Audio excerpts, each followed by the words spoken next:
اطلاع دی تھی انس بھائی بھی موجود ہیں یا نہیں؟ زوہا نے پوچھا تو صبا ہنسی، وہ تو سرے شام ہی سے موجود ہیں، چلے نا آپ بھی، امی بلا رہی ہیں۔ ہمراہ نے پیغام رسانی کی تھی، میں تو بیمار ہوں، مجھے تو یہیں آ کر مل لیں، زوہا نے طمانینت سے کہتے ہوئے چادر تانی تھی۔ بکواس نہیں کرو، بالکل ٹھیک ٹھاک ہو تم، چلو میرے ساتھ۔ صبا نے اسے آنکھیں دکھائی تھی، جلدی کرے نا، میں تو صرف کولڈ ڈرنکس سرو کر کے آئی ہوں۔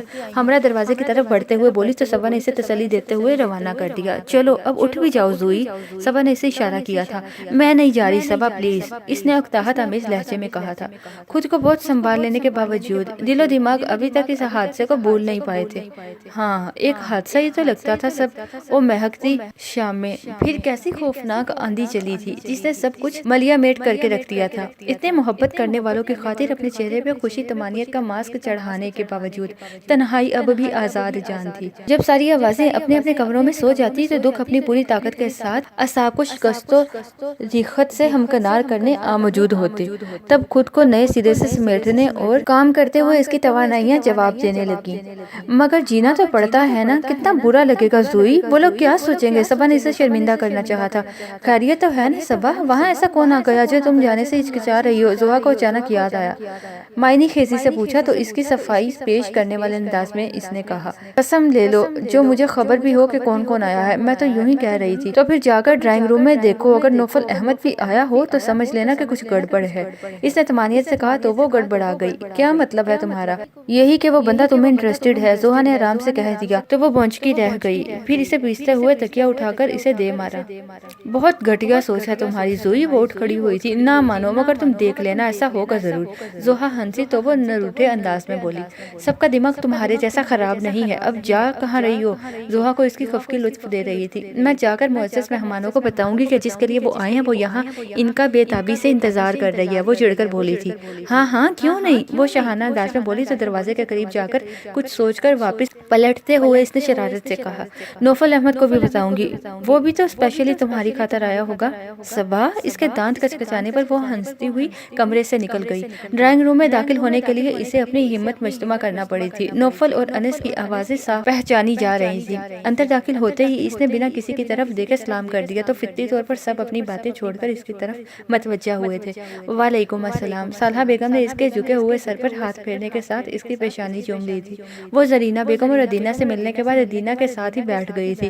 انس کے ساتھ محو گفتگو نوفل نے اچھڑتی نگاہ اس پر ڈالی، بالکل سامنے ہی تو وہ بیٹھی تھی، کچھ الجھی کچھ گھبرائی ہوئی سی۔ اس کے ذہن میں پچھلی دو ملاقاتیں گھوم رہی تھی تو ہلکی سی مسکراہٹ نے لبوں کو چھو لیا۔ بھئی اب زوہا بیٹی سے بھی مل لیا جائے، کہیں وہ ناراض ہی نہ ہو جائے کہ ملنے مجھ سے آئے تھے اور گپے لگا کر رخصت ہو گئے۔ نوفل اور انس وہیں بیٹھے رہ گئے، باقی سب زوہا کے کمرے میں چلے گئے تھے۔ ہمراہ کو صبا نے مدد کے خیال سے کچن میں کھینچ لیا تھا۔ شام کی چائے کا انتظام تو ظاہر ہے کہ بہت بہترین ہونا چاہیے تھا۔ اب تو زوہا کے ایگزامز کی فکر بھی نہیں تھی۔ میں نے تو ان سے کہہ دیا کہ انس کی شادی کی تاریخ طے کر دیں، کچھ رونق میلہ تو لگے۔ تائی جان نے کہا تو کسی کے کچھ کہنے سے پہلے ہی زوہا نے شکایتی انداز میں کہا، صاف لگ رہا ہے کہ مجھے انس بھائی کی بددعائیں لگی ہیں۔ صالحہ بیگم ہنس دی، پھر بولی، آپا آپ لوگ جب جی چاہیں آئیں، آپ کا اپنا گھر ہے، آپ کی طرح میرے گھر کی بھی پہلی خوشی ہے، اس لیے ہمیں بھی اس کا اتنا ہی انتظار ہے جتنا کہ آپ کو۔ بس تو پھر ٹھیک ہے، میں ان سے کنفرم کر کے فون پر آپ کو بتا دوں گی، ہم لوگ تاریخ لینے آ جائیں گے۔ تائی جان کی خوشی کا کوئی ٹھکانہ نہیں تھا۔ یہ صحیح رہی، آئے سہا کی عیادت کو تھے اور ایک نئی مہم سر کر کے جا رہے ہیں۔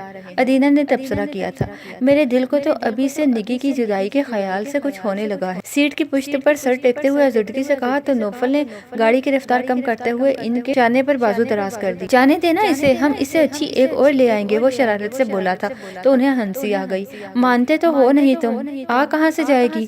آپ بس اس کی باتیں سنتی رہا کریں ممانی جان، یہ صرف باتوں میں ہی ہوشیار ہے، وہ کیا کہتے ہیں گفتار کا غازی۔ ادینہ نے طنز کیا تو وہ بیک مرر میں اس کو ایک نظر دیکھتے ہوئے بولا، اب اتنا بھی سیدھا سادہ نہیں ہوں میں جتنا تم مجھے سمجھتی ہو۔ اس کے لب و لہجے کی کنک ادینہ کو ذرا بھی نہیں بھا رہی تھی۔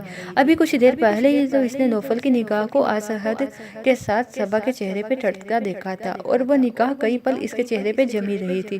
جواب میں صبا کی گھبراہٹ اور وہ ان جذباتوں احساسات سے نابل تو نہیں رہی تھی کہ نظر انداز کر دیتی۔ اس کے دل و دماغ میں خطرے کی گھنٹی بج اٹھی تو اس نے نوفل احمد کے ہر ایک انداز کا ایک نگاہ سے جائزہ لینا شروع کر دیا۔ چائے کے دوران وہ باتیں تو معید اور حسن سے انس سے کر رہا تھا مگر اس کی نگاہ بٹک بٹک کر صبا کی طرف جا رہی تھی۔ ایک یال افریدی کیا کم تھی جو اب یہ صبا میر آ گئی۔ وہ اندر ہی اندر تلملا کر رہ گئی۔ حیرت بھی تھی کہ نوفل احمد کبھی اتنا دل پھینک تو نہیں رہا تھا کہ کسی لڑکی کو دیکھے جاتا، تو پھر یہ کیا تھا؟ اس سے آگے ہر سوچ کی ادینہ نے خود ہی تشریح کر کے نفی کر دی تھی۔ نوفل احمد میرا ہے، صرف میرا، اس نے تنفر سے سوچا تھا۔ میں تو کہتی ہوں کہ تم بھی کوئی لڑکی پسند کر لو تاکہ نگی کے ساتھ تمہاری بھی شادی ہو جائے، میرا گھر تو سونا نہ ہو، صالحہ بیگم آزردگی سے کہہ رہی تھی۔ مجھے کون سا لڑکی پسند کرنے کے لیے میلوں دور جانا ہے؟ اور پھر مما جان، یہ اپنی ادینہ تو گھر میں ہے نا، پھر کسی تنہائی اور سونا پن کیسا؟ وہ بڑی ہوشیاری سے بات پلٹ گیا تو صالحہ بیگم ہلکی سی مسکراہٹ کے ساتھ سانس بھر کر رہ گئیں، جبکہ الٹی سیدھی سوچوں کا شکار ہوتی ادینہ کے دل کی کلی کھل سی گئی۔ کیا وہ اشارہ دے رہا تھا؟ اس نے دل ہی دل میں ارادہ کر لیا کہ اب وہ نوفل احمد کے حواس پر اس طرح بسیرا کرے گی کہ اسے کسی اور طرف دیکھنے یا کچھ اور سوچنے کی مہلت ہی نہیں ملے گی۔ معید چائے کی طلب سے بے چین ہو کر کچن میں آیا تو زحا کو پہلے سے وہاں سینکڑوں جس بنانے میں مصروف دے کر اس سے فرمائش کر ڈالی۔ زحا کے اندر تک جیسے کڑواہٹ بھر گئی۔ جب سے اس نے تھپڑ مارا تب سے اب تک زحا کا اس سے آج سامنا ہو رہا تھا۔ میں فارغ نہیں ہوں، اس نے خود کو سنبھالتے ہوئے سرد مہری سے کہا تو اس کے تنے ہوئے نقوش پر ایک نظر ڈالتے ہوئے وہ دوستانہ انداز میں بولا، I am sorry for that زحا، مگر تمہاری حالت بہت خراب ہو رہی تھی، بہت اچھا علاج کیا تھا تم نے۔ وہ پھر اہانت کا شکار ہونے لگی، بایاں گال تو اب بھی سلگتا رہتا، تمہارا بیہیو ہی ایسا تھا کہ وہ کچھ کہنے لگا کہ وہ اس کی بات کاٹ گئی۔ مجھے تمہاری ایکسکیوز می کی کوئی ضرورت نہیں ہے اور نہ ہی ہمارے درمیان ایسا کوئی تعلق ہے، وہ بہت بدتمیزانہ خودسری سے بولی۔ تو لہجہ بھر کو چپ ہو جانے کے بعد وہ نرمی سے بولا، تمہارے کہہ دینے سے تعلق ختم نہیں ہو جائے گا، بہرحال میں تم سے کہہ چکا ہوں، ایکسیپٹ کرنا یا نہ کرنا تمہارا اپنا فیل ہے۔ وہ ریڈ لائٹ آن ہونے پر سینڈوچز میکر کھولنے لگی۔ معید حسن کی موجودگی اسے زہر لگ رہی تھی۔ تم نے اپنی آئندہ زندگی سے متعلق کیا سوچا ہے؟ اس کا سوال بہت غیر متوقع تھا۔ زحا کو لگا جیسے اس کے دل میں کسی نے بھالا دے مارا ہو۔ تمہیں اس سے کیا مطلب؟ وہ مشتعل سی اس کی طرف پلٹی تھی، کیونکہ اس بات سے صرف میں ہی واقف ہوں اور میں نہیں چاہتا کہ اس بے خبری کے باوجود تمہیں کوئی غلط فیصلہ کرنے کا اختیار ملے۔ وہ اطمینان سے بولا تو وہ چٹک کر رہ گئی، میں ایسی آوارہ نہیں ہوں۔ بیہیو زحا، وہ یکلخت ہی پھنکار اٹھا تھا، تو میرا پیچھا چھوڑ کیوں نہیں دیتے تم؟ اس کی آواز اونچی ہونے لگی تھی۔ کیوں لاوارث نہیں ہو تم جو تمہیں یوں آزاد چھوڑ دیا جائے؟ وہ اب بھی اسی انداز میں بول رہا تھا، تم اپنے کام سے کام رکھو، میں وہی کروں گی جو میرے لیے بہتر ہوگا۔ وہ اس کے غصیلے انداز کے آگے مدھم پڑ گئی، مگر لب و لہجے کی سرد مہری ابھی بھی برقرار تھی۔ مگر میں یہ پوچھنے کا اختیار رکھتا ہوں کہ تم نے اپنے مستقبل کے لیے کیا فیصلہ کیا ہے؟ میں تمہاری خاطر جھوٹ بول کر اثر کاتوانی کا پروپوزل ریجیکٹ کر چکا ہوں۔ وہ غصے سے بولا تھا، تو نہ کرتے یہ احسان مجھ پر؟ وہ تنگ کر بولی تھی۔ معید نے تلخی سے کہا، تمہیں شاید یاد نہیں کہ تم ہی نے مجھ سے مدد مانگی تھی، وگرنہ مجھے ایسے الٹے کاموں میں ڈالنے کا کوئی شوق نہیں ہے۔ زحا کی رنگت خجالت کے مارے تمتما اٹھی تھی۔ تو نہ کرتے اتنا احسان؟ اس سے پہلے کون سا تم نے میری کسی معاملے میں مدد کی ہے؟ اس کی آڑ میں شرمساری کو چھپانا چاہا۔ ایک محبت ہی تو ہے، اس کا جرم بن گئی تھی، اور محبت بھی کیا ناکام محبت؟ بہرحال جو تم نے اپنے متعلق سوچا ہے میں جاننا چاہتا ہوں۔ معید نے اپنے لہجے پر بمشکل قابو پا کر پوچھا تھا، مگر کیوں؟ وہ بہت ناگواری سے بولی تو وہ دانتوں پہ دانت جما کر غصے سے بولا، کیونکہ میری اطلاع کے مطابق عمر کاظمی 2 سالوں کے لیے جرمنی جا چکا ہے، اس لیے تم اپنے لیے تو ضرور کچھ سوچ رکھا ہوگا، تو وہ کچھ اپنی امی جان کو بھی بتا دینا تاکہ وہ تمہارے آنے والے پروپوزل کو مناسب الفاظ میں رد کر سکے۔ وہ کہہ کر وہاں رکا نہیں تھا۔ زحا جہاں کی تہاں کھڑی رہ گئی۔ یہ کیسا دھماکہ کر کے گیا تھا وہ؟ اسے اپنے وجود کے پرکھینچے اڑتے محسوس ہوئے تھے، اور یہ خیال اس قدر پاورفل تھا کہ بے اختیار وہ اپنے ساکت وجود کو ہاتھ سے چھو کر محسوس کر بیٹھی۔ ٹانگوں نے وجود کا بوجھ سنبھالنے کی سکت توڑ دی تھی تو وہ لڑکھڑا کر اسٹول پر بیٹھ گئی، آنکھوں سے بے اختیار سیل رواں ہو گیا۔ تو عمر کاظمی اب یقینی جدائی بھی دے گئے ہو؟ مگر نہیں، یہ سانسیں، یہ دھڑکن تو چل رہی ہے، ان کا چلنا تو تم سے مشروط تھا عمر، تو کیا میری محبت ہی میں کچھ کمی رہ گئی تھی؟ یہ سانسیں، یہ دھڑکنیں کیوں نہیں رک گئیں؟ ہاتھوں میں چہرہ چھپائے وہ بری طرح رو دی تھی۔ وہ بے یقینی کی کیفیت میں ساکت اور جامد بیٹھی تھی۔ ابھی نگین بہت پرجوش اسے بتا کر گئی تھی، نوفل بھائی شادی کے لیے مان گئے ہیں۔ کس قدر گھنے ہیں کہ گھر کی لڑکی کو پسند کر لیا اور کبھی اشارہ بھی نہیں دیا۔ آج اتنے آرام سے مجھے کہہ دیا کہ امی سے کہہ دینا کہ مجھے شادی سے کوئی انکار نہیں، مگر لڑکی سوا ہونی چاہیے۔ وہ جو گھر کی لڑکی جیسے مسند حوالے میں ہواؤں میں اڑنے لگی تھی، بے یقینی سے نگین کو دیکھنے لگی۔ کون؟ پھر سے پوچھا۔ صبا یار، میری نند اور کون؟ امی تو جی جان سے راضی ہیں، وہ بے فکری سے کلکلائی تھی، اور اب ادینہ کا بس نہیں چل رہا تھا کہ ہر شے کو تہس نہس کر کے رکھ دے۔ ہم تو بس یہاں نوکر بن کے رہ رہے ہیں، گھر سنبھال لیں، سارے انتظامات دیکھ لیں، اور اتنا بڑا فیصلہ کرتے وقت کسی نے بتایا بھی نہیں۔ دل میں اتنا تیر سا گھڑ کے رہ گیا تھا، وہ خواہ ہی حالے پر شک کرتی رہی تھی۔ نوفل نے خود کہا تھا صبا کے لیے، نوفل کی خواہش ہے۔ اف، اس نے مٹھیاں بھینچ لی۔ چلو دفع کرو، مٹی ڈالو اب اس قصے پر۔ زرینہ بیگم سے اس کا دبتا سلگتا دیکھا نہیں گیا تھا۔ کب سے میں آپ سے کہہ رہی ہوں کہ ممانی جان سے اشارتاً میری اور نوفل کی بات کر لیں، مگر آپ کو عقل نہیں آئی۔ آج جب سب کچھ ہاتھوں سے نکل گیا تو مٹی ڈالنے کا مشورے دے رہی ہیں۔ وہ غصے میں بہت بدلحاظ ہو جاتی تھی، اب بھی ان پر الٹ پڑی۔ ابھی دن ہی کتنے ہوئے ہیں نگی کی منگنی کو، مجھے کیا خبر تھی کہ نوفل بھی اتنی جلدی شادی کے لیے راضی ہو جائے گا۔ وہ کمزور لہجے میں اپنی صفائی پیش کرنے لگی۔ پتہ نہیں اندر ہی اندر کب سے کھچڑی پک رہی تھی۔ مجھے کیا خبر تھی کہ نوفل بھی اتنی جلدی شادی کے لیے راضی ہو جائے گا۔ وہ کمزور لہجے میں اپنی صفائی پیش کرنے لگی۔ پتہ نہیں اندر ہی اندر کب سے کھچڑی پک رہی تھی۔ ہمیں تو بس اپنی اپاہج ماں کی خدمت کے لیے رکھا ہوا ہے۔ وہ سخت تیش میں تھی۔ پہلے تو کبھی کسی نے اس بات کا اشارہ تک نہیں دیا، اور اب واقعی اتنی اچانک سب کچھ طے کر لیا۔ زرینہ بیگم کا ذہن بیٹی کی طرح کام نہیں کر رہا تھا۔ اب بھی متاسفانہ انداز میں سادگی سے بولی تو اس نے دانت پیسے۔ آپ کو میں نے کتنی بار کہا ہے کہ آنکھیں اور کان کھلے رکھا کریں، مگر آپ نے کبھی دھیان دیا ہو تب نا۔ میں تو اسی آس میں تھی کہ اس بار بھابھی ہی میرا بوجھ ہلکا کر دیں گی، مگر ان لوگوں نے تو اپنی سوچوں کی بنک تک نہیں پڑنے دی۔ وہ متاسفانہ انداز میں بولی، پھر سارا الزام اسی پر دڑ دیا۔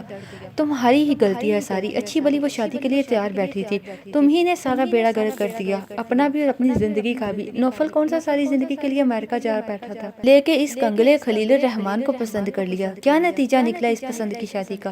سال بعد ہی داغ پیشانی پر سجا کر گھر بیٹھ گئی۔ اب نوفل کا خاک دہان کرتا تمہارا؟ ماں کی باتیں سچی صحیح ادینہ کو تلملانے پر مجبور کر گئیں۔ تو میرا کیا بگڑ گیا ہے اس شادی اور طلاق سے؟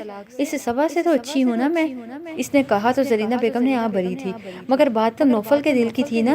من پسند چیز کے ہاتھ سے نکلنے کے خیال سے ادینہ کو پھر کچھ ہونے لگا۔ یہ نوفل بھی بڑا کمینہ نکلا، اتنا خیال رکھتا تھا میرا، مجھے تو کبھی اپنے قابو سے باہر نہیں جانے دیا۔ اس کا دل سبا پر کیسے پھسل گیا؟ اتنا ہی قابو میں لگ رہا تھا تو دل کی بات بھی اس کو بتا دی ہوتی، یہ دن تو نہ دیکھنا پڑتا۔ زرینہ بیگم چڑ گئی تھی۔ آپ تو بس خاموش ہی رہیں، کوئی ڈنگ کا کام تو آج تک آپ نے کیا نہیں۔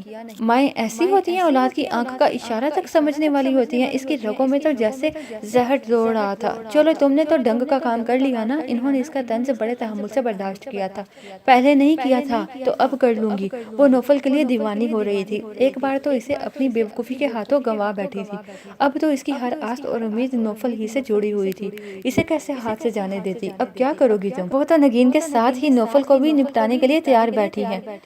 زرینہ بیگم نے اسے اطلاع دی تھی، جس نے اندر بھڑکتی آگ میں مزید اضافہ کیا تھا۔ وہ جانتا نہیں ہے مجھے، اس گھر میں کوئی اور قدم رکھ کے تو دیکھے، وہ اس سبا کو تو دیکھے۔ چوتھے ہی روز میں نے طلاق نہ دلوائی تو کہیے گا۔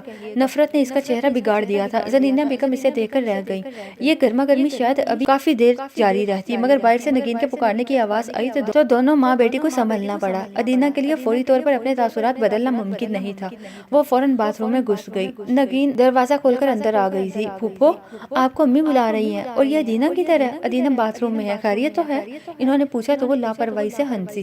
یہ تو امی ہی آپ کو بتائیں گی، شاید میری شادی کی ڈیٹ فکس کرنے کا معاملہ ہے، اور نوفل بھائی نے جو شوشہ چھیڑا ہے اس کا بھی کچھ کرنا ہوگا۔ چلو آ جاؤ پھر، انہوں نے چپل پاؤں میں ڈالتے ہوئے کہا تو وہ بولی، میں ادینہ کے پاس بیٹھوں گی، وہ تو نہانے کے لیے گھسی ہے، جانے کب نکلے، ادھر ہی آ جائے گی۔ انہوں نے بہانہ بنا کر نگین کو ساتھ لے جانا چاہا۔ انہیں علم تھا کہ ادینہ کا موڈ اب گھنٹوں یوں ہی بگڑنے والا ہے، اور کم از کم بابت سے بگاڑتا نہیں چاہتی تھی، کیونکہ بیوگی کے بعد اب یہی ایک سر چھپانے کا ٹھکانہ تھا۔ چلے پھر، وہ شانے اچکاتی ان کے ساتھ دروازے کی طرف بڑھ گئی۔ ان کے جانے کا اندازہ ہو جانے کے بعد وہ باتھ روم سے باہر نکلی تھی۔ ٹھنڈے پانی کے چھینٹے منہ پہ مارنے کے باوجود ابھی اسے چہرے سے آگ کی لپٹیں نکلتی محسوس ہو رہی تھی۔ تم دیکھنا تو صحیح نوفل، میں تمہیں اس بے وفائی کی کیسے سزا دوں گی۔ اگر تم میرے نہیں ہوگے تو سبا کے بھی نہیں ہو سکو گے۔ میں بے مراد ہوں تو وہ بھی تمہیں کسی طور پر نہیں پا سکے گی۔ اس کی تمام تر نفرت اس کے تاثرات میں سمٹ آئی تھی۔ میر ہاؤس میں تو صالحہ بیگم کے فون نے دھماکہ ہی کر دیا تھا۔ بہت شائستگی اور مان کے ساتھ انہوں نے آ کر سبا کو نوفل کے نام کی انگوٹھی پہنانے کی اجازت طلب تو تائی جان بیچاری برا فروختہ ہو گئی۔ وہ تو انس اور نگین ان کی شادی کی تاریخ ٹھہرانے کا سوچ رہی تھی اور ادھر سالہ بیگم نے انہیں ایک اور سوچ دے دی۔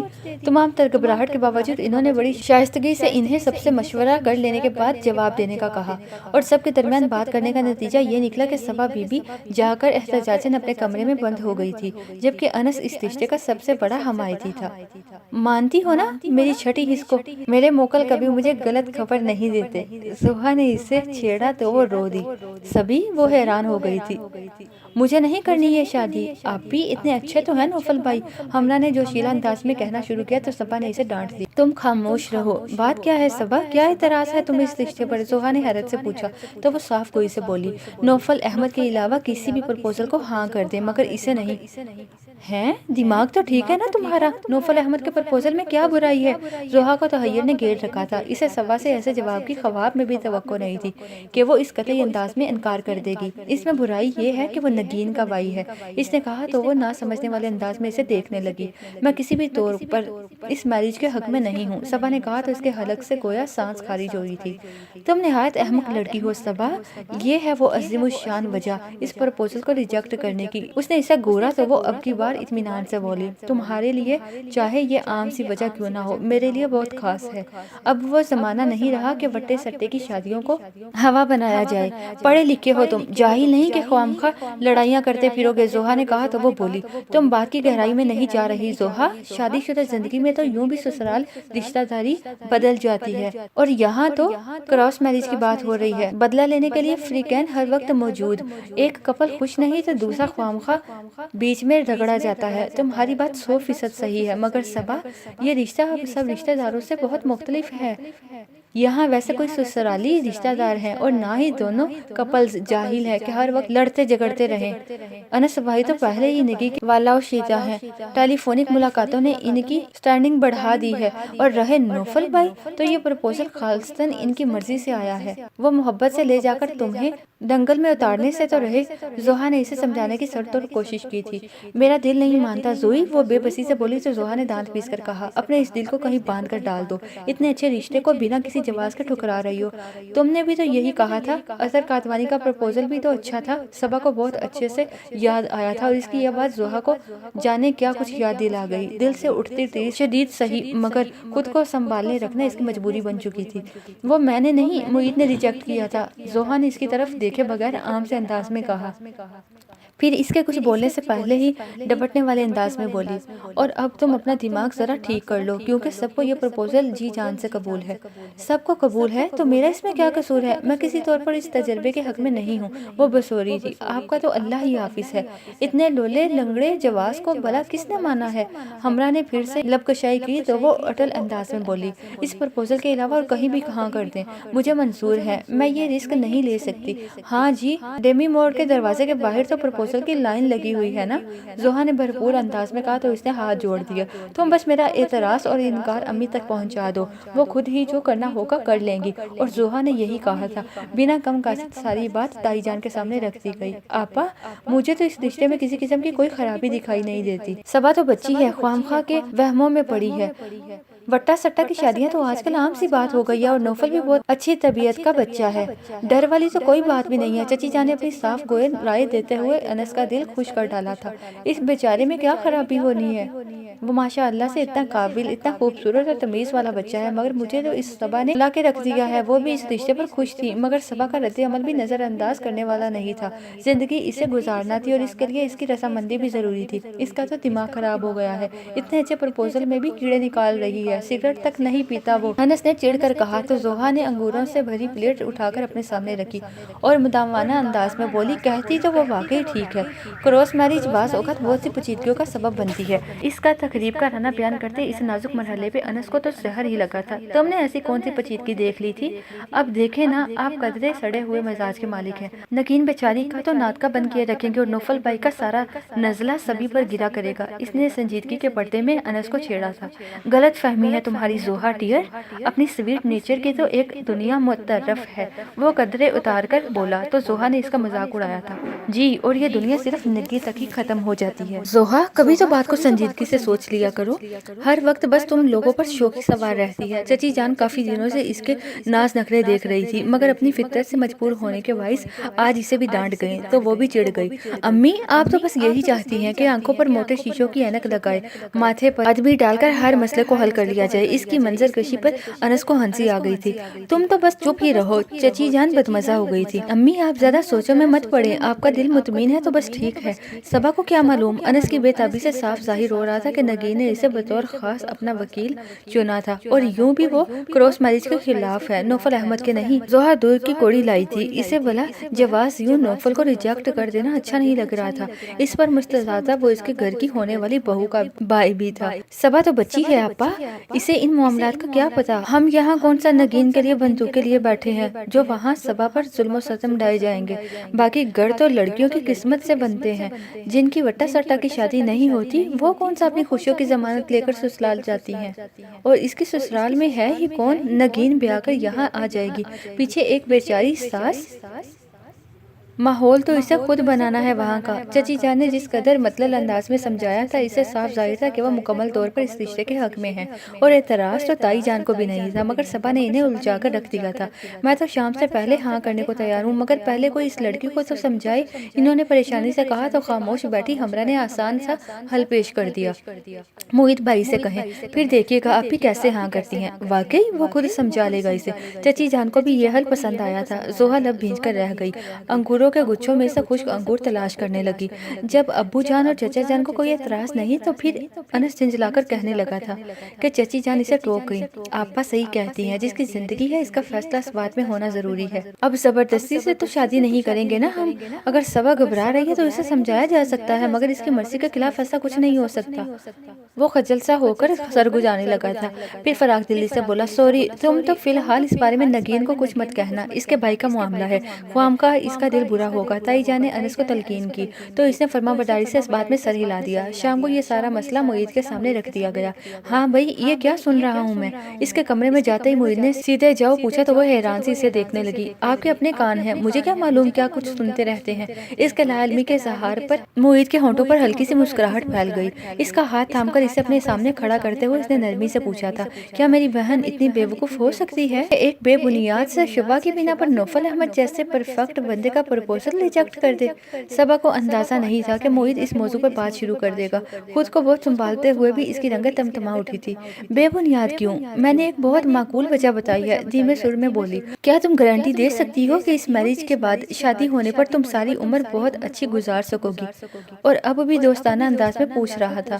پھر بھی عام حالات میں ویسے خدشات تو نہیں ہوتے نا جیسے کہ اس میرج کے بعد ہوتے ہیں، اس نے من منا کر کہا تھا، پھر سب سے بڑے خدشے کا اظہار بھی کر دیا۔ انس بھائی کے مزاج کا پتہ ہے نا آپ کو، اتنے جذباتی ہیں، پل میں تولا پل میں ماشا ہوتے ہیں، جانے نگین برداشت کرے یا نہ کرے۔ کم ان سبھی، میں تمہیں اتنی بے وقوف نہیں سمجھتا تھا۔ وہ جیسے بہت حیران ہوا تھا، پھر اسے سمجھانے والے انداز میں بولا، وہ سب ہماری ذمہ داری ہے، بڑے آخر کس لیے ہوتے ہیں، اور پھر کسی اجنبی پر بھروسہ کرنے سے بہتر ہے کہ ہم اس پرپوزل کو ایکسپٹ کر لیں۔ کم از کم ہم نوفل کو اچھی طرح جانتے تو ہیں نا۔ وہ کچھ کہنے کی بجائے اپنا ہاتھ اس کی گرفت سے چھڑا کر بستر کے کنارے پر ٹک گئی۔ لیو می صبا، وہ بہت اچھا شخص ہے، اور پھر جو اتنی چاہت سے آپ کے لیے ہاتھ پھیلائے، اسے نامراد نہیں لوٹانا چاہیے۔ وہ ہلکی سی مسکراہٹ کے ساتھ بولا تو وہ یوں سٹپٹائی جیسے اس چاہت میں اس کا بھی برابر کا قصور ہو۔ پھر میں تمہاری اس خاموشی کا کیا مطلب سمجھوں؟ وہ بڑے آرام سے پوچھ رہا تھا، اور منہ پھاڑ کر انکار کرنے والی صبا من منا کر رہ گئی۔ اگر آپ لوگ مطمئن ہیں تو نہ، ہم نہیں، اگر تم بھی مطمئن ہو تو، اس نے فوراً بات کاٹتے ہوئے انگلی اٹھا کر کہا تھا۔ گارنٹی تو آپ لوگ ہی دے رہے ہیں نا؟ صبا کے ہونٹوں پر ہلکی سی مسکراہٹ پھیل گئی، جسے دیکھ کر موہت ہلکا پھلکا ہو گیا۔ چلو ٹھیک ہے، میں یہ بار اپنے کندھوں پر اٹھا لیتا ہوں، موہت نے خوش دلی سے کہا، پھر پوچھنے لگا، اب تو کوئی اعتراض نہیں باقی رہا نا؟ اس بات میں جواب دیتے ہوئے اس کے ذہن میں ایک جھمکا سا ہوا تو وہ چمکتی آنکھوں سے اسے دیکھنے لگی۔ آپ کا مطلب ہے کہ کسی اجنبی پر اعتبار کرنے سے بہتر ہے کہ جسے ہم اچھی طرح جانتے ہیں اسے آزما لیا جائے؟ بے حد سادگی سے اس کی بات دہرا کر صبا نے پوچھا تو وہ فوراً بولا، بالکل، اس سے کافی مشکلات آسان ہو جاتی ہیں۔ تو پھر میری ایک شرط ہے۔ وہ کیا؟ وہ حیران ہوا تھا۔ وہ یہ کہ زوہا کے سلسلے میں بھی وہی اطمینان چاہتی ہوں جیسا جیسا آپ مجھے دلا رہے ہیں۔ اس نے اطمینان سے کہا تو وہ مزید الجھ گیا۔ اس کا یہاں کیا ذکر؟ اس کا ذکر یوں ہے کہ گھر والے آپ دونوں کے رشتے پر دل و جان سے رضامند ہیں، مگر آپ دونوں کے تیوروں کی وجہ سے یہ کام پایہ تکمیل کو نہیں پہنچ رہا۔ اس کا انکشاف محیط کے لیے اس قدر غیر متوقع تھا کہ وہ چند ثانیوں تک منجمد کھڑا رہ گیا۔ یہ کیا فضول بات ہے؟ اس نے بےحد ناگواری سے کہا تو وہ سنجیدگی سے بولی، فضول باتیں کیسے ہو گئی؟ آپ کے لیے باہر کے کسی بھی پرپوزل سے زیادہ پرفیکٹ ہے۔ اس وقت بات کچھ اور ہو رہی ہے صبا۔ وہ بہت سنجیدہ تھا، مگر دونوں باتوں میں بہت زیادہ فرق نہیں ہے معید بھائی۔ اگر میں نوفل احمد کے ساتھ خوش رہ سکتی ہوں تو آپ زوہا کے ساتھ خوش کیوں نہیں رہ سکتے؟ صبا نے اندر سے خوفزدہ ہوتے ہوئے کہہ دیا تھا۔ اس کی تو یوں بھی دلی خواہش تھی کہ زوہا اور معید کی شادی ہو جائے۔ بیوقوف ہو تم صبا، میں کچھ کہہ رہا ہوں اور تم کسی اور مسئلے میں الجھی ہوئی ہو۔ وہ تمہارا درد سر تو بالکل بھی نہیں ہے۔ معید کے انداز میں خفیف سی جھلاہٹ آئی تھی۔ میں بھی آپ کو خوشگوار زندگی کی گارنٹی دے رہی ہوں، صبا نے کہا۔ تو اب کی بار معید نے اسے ڈانٹ دیا، خاموش رہو تم، یہ سب تمہارا مسئلہ نہیں ہے، اور نہ ہی شادی بیاہ ایسے رشتے ہیں کہ جنہیں مشروم انداز میں طے کیا جائے۔ جب یہ مسئلہ میرے سامنے آئے گا تب دیکھا جائے گا۔ اس کا انداز بے حد قطعی تھا۔ صبا دل مبس کر رہ گئی۔ تو پھر میں سب کو اطمینان دلا دوں؟ وہ قدرے خوشگواریت سے بولا۔ تو اس نے خفگی سے کہا، جو جی میں آئے کہہ دے۔ اوکے، پھر دوبارہ کوئی شوشہ مت چھوڑنا، میں تو جا کر تمہاری رضامندی ہی شو کروں گا، وہ تمانیت بھری مسکراہٹ کے ساتھ بولا۔ تو نہ چاہتے ہوئے بھی ہلکی سی مسکراہٹ نے صبا کے ہونٹوں کو چھو لیا۔ ہیلو؟ نگین کا انداز بے حد عجلت آمیز تھا۔ سارا دھیان کچن میں لگا ہوا تھا، جہاں وہ کیک کا آمیزہ نوری کے رحم و کرم پر چھوڑ آئی تھی۔ کتنے رشتے، کتنے سنگی، کتنے لوگ۔ دل کے شہر کا ایک ہی باسی ہوتا ہے، گھر میں رہنے والے بندن ہوتے ہیں، دل میں بسنے والا ساتھی ہوتا ہے۔ زندگی بھر سے بھرپور لہجہ اس کی تمام توجہ سمیٹ کر لے گیا تھا۔ اوہو، آپ ہیں؟ دل کی دھڑکنیں خوبصورتی سی لے پر دھڑکنے لگی۔ جی جناب، آپ کو تو توفیق نہیں ہوئی کہ 3 روز سے اگر میں نے کال نہیں کی تو آپ ہی کر لیتی، انس نے شکایتی انداز میں کہا تو وہ ریلیکس ہو کر صوفے میں دنس گئی۔ پھر ہلکی سی ہنسی کے ساتھ پوچھا، کیسے ہیں آپ؟ اس شرح خرابی میں غم عشق کے مارے زندہ ہیں، یہی بات بڑی بات ہے پیارے، وہ ہلکی سی آہ بھرتے ہوئے بولا تو وہ پھر ہنس دی۔ اوفو، یہ تو اچھی علامات نہیں ہے، بے فکر رہو، 1-2 ماہ میں ایک بہت اچھے تیماردار کا بندوبست کرنے والا ہوں۔ انس نے لہجے میں شرارت کا عکس محسوس کر کے وہ جھنپ گئی تھی۔ باقی سب کیسے ہیں؟ اس نے بات بدلنی چاہیے تھی۔ باقی تو سب بالکل خیریت سے ہیں، بس ہم ہی پڑے ہیں راہوں میں، وہ معنی کے انداز میں بولا تو نگین نے اپنی مسکراہٹ ضبط کرنا مشکل ہونے لگا۔ یہ تو آپ کے ساتھ بالکل بھی اچھا نہیں ہو رہا۔ ہاں جی، ایسے نہ تھے ہم اہل دل، اتنے کہاں خراب تھے، ہم بھی کسی کی آس تھے، ہم بھی کسی کا خواب تھے، وہ اپنے مخصوص زندہ دلانہ انداز میں بولا تو نگین نے بے ساختہ ہلکا سا قہقہہ لگایا تھا۔ پھر سامنے نظر اٹھی تو لب بھیج گئے۔ دلہا صاحب کا فون ہے؟ نوری نے بے حد اشتیاق سے پوچھا تو وہ ماؤتھ پیس پر ہاتھ رکھتے ہوئے نگین نے دانت کچکچا کر کہا، تمہارے دلہا صاحب کا تو بالکل بھی نہیں ہے۔ وہ جی، میں تو پوچھنے آئی تھی کہ اس کیک کا کیا کرنا ہے اب؟ نوری خاصی بدمزہ ہوئی تھی۔ اوون گرم ہو چکا ہوگا، سانچے کو اس میں رکھ دو اور اب ادھر آنے کی ضرورت نہیں ہے۔ نگین نے اس کی چھٹی کی تو منہ بناتی چلی گئی۔ وہ انس کی طرف متوجہ ہوئی تھی۔ کون تھا؟ وہ پوچھ رہا تھا۔ نگین نے بتایا، نوری تھی۔ بیوقوف، خیر بیوقوف تو مت کہو، کافی عقل مند ہے محترمہ، کتنی آسانی سے میرے مقام کا ابھی سے تعین کر گئی ہیں۔ وہ شریر لہجے میں بولا تو نگین کو احساس ہوا کہ وہ بھی نوری کی گلفشانی سے محفوظ ہو رہا تھا۔ آپ تو بس، وہ جھمپی تھی، پھر بے اختیار یاد آنے پر بولی، آنٹی نے تو فون کرنے کو کہا تھا، امی انتظار کر رہی ہیں، مگر آپ نے کچھ خبر ہی نہیں دی۔ اچھا، فرض کرو کہ میں تمہیں کوئی اچھی خبر سناتا ہوں تو میرا انعام کیا ہوگا؟ انس نے کہا تو وہ بے صبری سے بولی، اس کا مطلب ہے کہ سب رضامند ہے؟ ارے واہ، یوں ہی کیسے بتا دوں؟ پہلے کچھ انعام تو طے کرو۔ وہ یقیناً مسکرا رہا تھا۔ مت بتائیں، میں یوں بھی آج آنٹی کو فون کرنے والی تھی۔ وہ کنی کتر آ گئی۔ انس نے ہلکی سی سانس بھری تھی۔ میں نے تو پتہ نہیں کیا سوچ رکھا تھا، مگر تم میری لائف میں کبھی کوئی رنگین موقع مت آنے دینا۔ اب بتائیں نا، ہم پھر کب آئیں؟ وہ بے تاب ہوئی تھی۔ انس نے کہا، یہ تو تم لوگوں پر ڈیپینڈ کرتا ہے، ویسے امی تو خود فون کرنا چاہ رہی تھی، مگر میں نے کہا خود بات کر لوں گا۔ اب تم اگر چاہو تو ان سے بات کر کے سب طے کر لو۔ بالکل ٹھیک ہے، میں ابھی جا کر یہ خوشخبری امی کو سناتی ہوں۔ وہ جوشیلے انداز میں بولی تو انس نے فوراً کہا، اسی لیے میں ابھی تمہیں نہیں بتا رہا تھا، فوراً بھاگنے کو تیار ہو گئی ہو، اتنا بھی خیال نہیں کہ مجھ سے اچھی طرح بات ہی کر لو۔ سوری انس، ایسی بات نہیں ہے۔ وہ شرمندہ سی ہوئی۔ تم سے اچھی تو وہ نوری ہے، اپنی دل کو خوش کرنے والی بات کر کے گئی ہے۔ وہ شرارت سے بولا تھا۔ کیا خیال ہے پھر آج نوری سے ہی بات نہ کروا دوں؟ نگین نے بہت تحمل سے طنز کیا تو وہ ہنس دیا۔ نہیں، تم زیادہ اچھی ہو۔ وہ متبسم ہوئی تھی۔ اور میرے متعلق جناب کا کیا خیال ہے؟ مجھے نہیں پتا، وہ حجاب کی زد میں تھی۔ اٹس ناٹ فیئر، میں نے ابھی تمہاری تعریف کی ہے، انس نے احتجاج نوٹ کرایا تھا۔ تو کیا ضروری ہے کہ میں بھی آپ کی تعریف ہی کروں؟ نگین نے تنگ کرنے والا انداز بنایا تھا۔ کیا مطلب؟ یعنی میں اتنا اچھا نہیں ہوں؟ انس کی آواز سے لگ رہا تھا کہ اسے سخت صدمہ پہنچا ہے۔ وہ لب دبا کر ہنسی پھر دھیمے لہجے میں بولی، آپ تو اتنے اچھے ہیں کہ وہ بے قرار ہوا تھا۔ وہ ہم سفر ہو اور سفر ہو زندگی بھر کا، یہی دعا آتی ہے زندگی کی لبوں پر۔ وہ مجاب آلود انداز میں بولی تو ریسیور پر چند ثانیوں کے لیے خاموشی چھا گئی۔ یہ وہ کون ہے؟ قدرے توقف کے بعد انس نے پوچھا تو وہ چلا ہی اٹھی۔ بہت فضول ہیں آپ، یہ شعر میں نے آپ کے لیے پڑھا ہے۔ اب آئی ہو نا لائن پر، وہ کہا لگا کر بولا تو اس کی ہوشیاری پر نگین کا چہرہ تپ اٹھا جیسے وہ مقابل موجود ہو۔ یہ انس کی دوستانہ فطرت ہی کا کمال تھا کہ ان دونوں کے مابین کافی بے تکلفانہ روابط طے ہو چکے تھے۔ اوپر سے نگین کی عادات بھی ایسی جیسی، تو یہ انڈرسٹینڈنگ مزید بڑی تھی۔ سچ بہت خراب ہیں آپ، زیر لب مسکرات دباتے ہوئے وہ مدھم سرورہ میں بولی تو انس نے بھی اس کے احساسات سے خوب حظ اٹھایا۔ امی بھی یہی کہتی ہیں، اسی لیے تو انہوں نے تمہیں ڈھونڈا ہے تاکہ مجھے ٹھیک کر سکو۔ کیوں، آپ کے نزدیک کوئی سروس اسٹیشن نہیں ہے کیا؟ نگین نے طنز کیا تھا۔ ہے تو، مگر مجھے ذرا دوسری قسم کی سروس کی ضرورت ہے جس میں پیار محبت کی چاشنی ہو، آرام سے بولا تو وہ جھنپ گئی۔ آپ کو تو بس موقع ملنا چاہیے بات کرنے کا۔ ارے ہم تو پتہ نہیں کس موقع کی تلاش میں ہیں، وہ لہ کر کہنے لگا تو نگین نے فوراً اللہ حافظ کہہ کر فون بند کر دیا۔ اس کے ہونٹوں پر خوبصورت سی مسکراہٹ پھیلی تھی۔ اس کی باتوں کو ذہن میں دہراتے ہوئے وہ صالحہ بیگم کے کمرے میں چلی گئی۔ میر ہاؤس سے اس بات میں جواب پا کر وہ بھی بہت خوش تھی۔ شکر ہے خدا کا، میرے بیٹے نے پہلی بار کوئی فرمائش کی تھی، وہ بھی پوری ہو گئی۔ بھائی کو فون کروں؟ نگین نے جلدی سے پوچھا تو وہ ہنس دی۔ کر دو، وہ تو اس دن سے بے چین پڑ رہا ہے۔ پہلے آپ یہ تو بتائیں کہ ادھر سے ہاں ہونے کے بعد آپ کو کیا پروگرام ہے؟ پروگرام کیا ہونا ہے؟ تم دونوں کی ایک ساتھ ہی شادی کر دیں گے۔ تمہارے جانے کے بعد میں اکیلی تو نہیں رہوں گی نا؟ پھر بھی مختصر دورانیے کے لیے ہی صحیح، مگر انگیجمنٹ تو ہونی چاہیے نا۔ اکلوتے بھائی کی خواہش پوری ہونے کی بھی خوشی تھی، ہر موقع کو یادگار طریقے سے منانا چاہتی تھی۔ جیسا تم لوگ چاہو، صالحہ بیگم نے پیار سے کہا تو وہ اٹھ کھڑی ہوئی۔ میں نوفل بھائی کو فون کرتی ہوں، ان کا تو اس خوشخبری پر پہلا حق ہے۔ اس کے بعد ادینہ سے صلاح مشورہ کر لوں گی۔ جاننے کے لیے دیکھتے رہیے محبت دل پہ دستک، قسط نمبر 4، حصہ نمبر 2۔